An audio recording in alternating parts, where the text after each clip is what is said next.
So we're going to graph today linear equations that are in what we call standard form.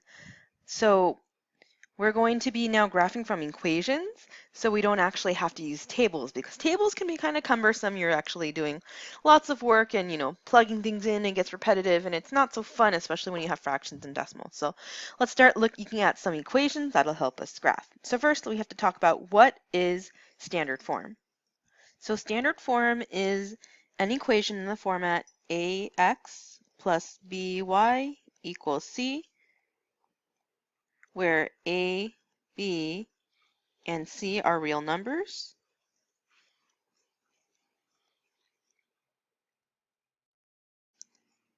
and a and b are both not zero. Actually, a better way to say that would be are not both zero.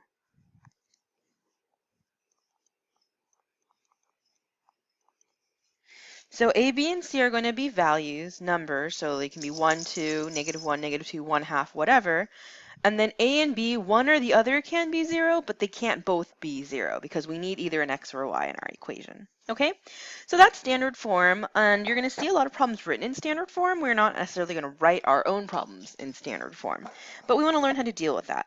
So the first thing we're going to notice in standard form is graphing horizontal and vertical lines. Let me try to adjust this. I don't know what's going on. Okay, there we go. Okay. So horizontal and vertical lines. How do we know if we have a horizontal or vertical line? Well, we're simply looking at two things.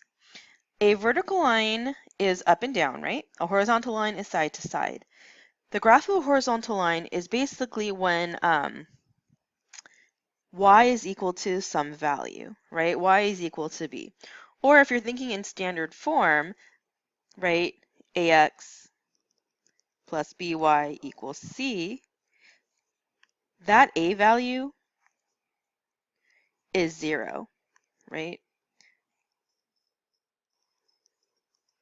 To make our horizontal line. So we're just going to get y equals some number. The vertical line is now the opposite. It's when x equals some value.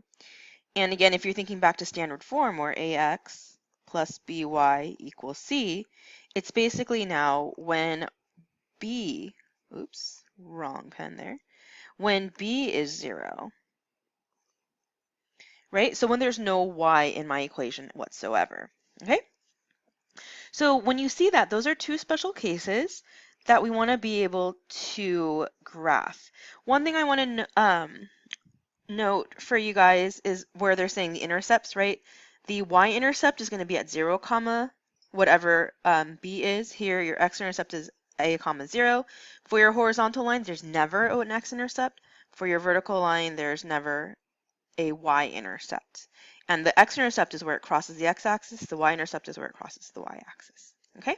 And we'll talk about using intercepts to graph later on in this lesson. So if we're taking a look at example A, I want to graph y equals -1.5. So when I just see a y and no x whatsoever, I know this is horizontal. So that means I'm going to go ahead and start at the point 0, comma, -1.5 and then go side to side. All right, so you can feel free to label your axes in whatever way you want, right? In terms of the number line, so I can go 0, 1, 2, 3, right? -1, -2, -3. And then I can go by a different value for the y's. So maybe here I want to go by 1/2. So this will be -1, -2.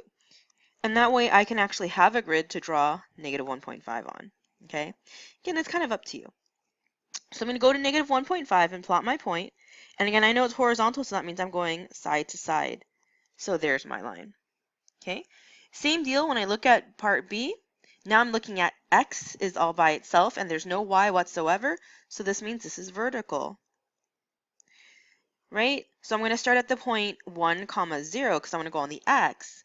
And then I know I'm going to go up and down. And again, pick your own scale. Right? I might just go by ones.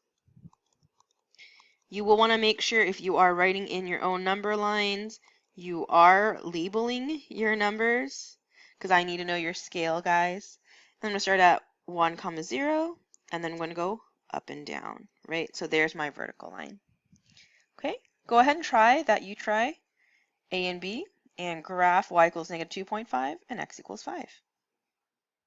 To check your graphs, hopefully you got a vertical for B and a horizontal for A.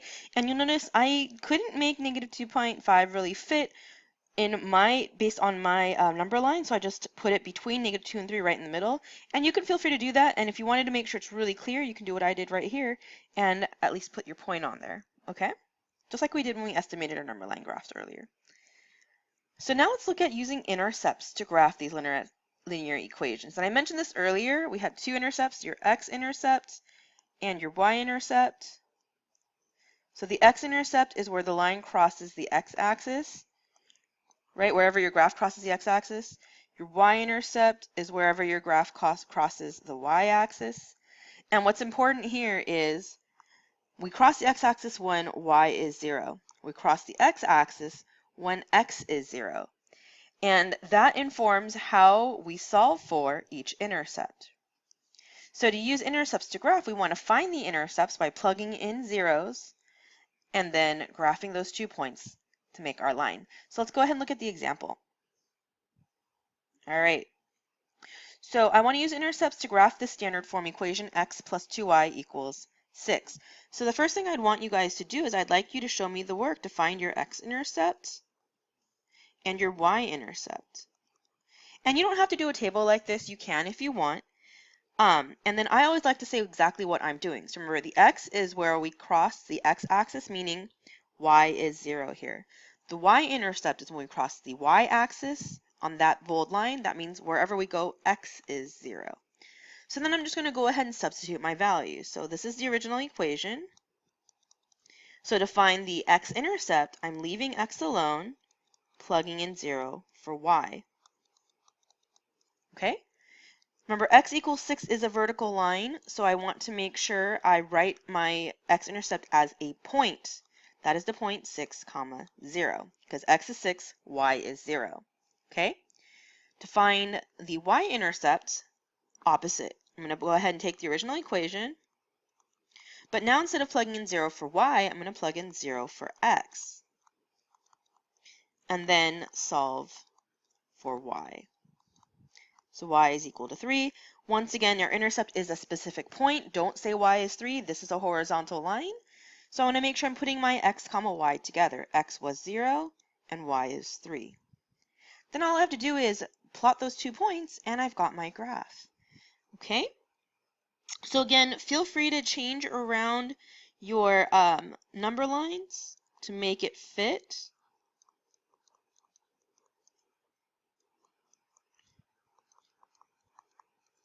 All right, so I'm going to go to 6, 0, and then 0, 3. And if I connect these 2 points, and hopefully your lines are straighter than mine, because you can use a ruler, we've got our line. So when I see these types of problems, I need to see your intercept work. So show me how you got your intercepts, and then go ahead and graph. So again, show me the x-intercept work, show me the y-intercept work, and then plug in the points on your graph. Okay?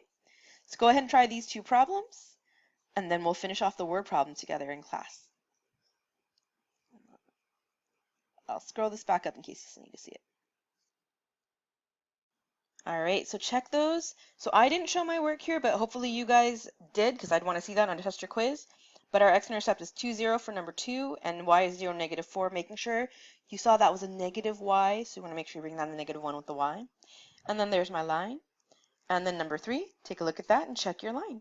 All right, so please come back to class with questions again. We'll finish off that word problem together.